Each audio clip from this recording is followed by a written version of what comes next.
Hello, I'm Tim Draper's digital twin. Join me on Draper Decentralized for industry tips, updates from my portfolio companies, and insights into cutting-edge innovations shaping our future.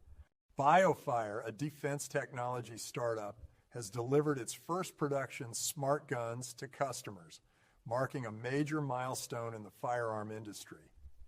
The Biofire Smart Gun, the world's first biometric firearm, offers advanced security features, including fingerprint recognition and electronic fire control, ensuring only authorized users can fire the gun. With high demand since its pre-order launch, Biofire is ramping up production to meet its significant order book, while continuing to offer the Smart Gun for a total price of $1,499.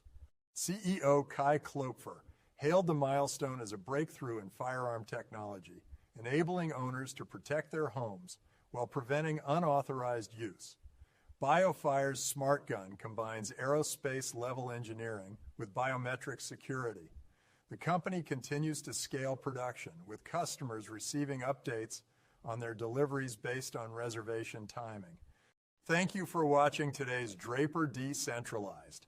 For more content that sparks creativity and ignites entrepreneurial spirit, visit DraperTV.com.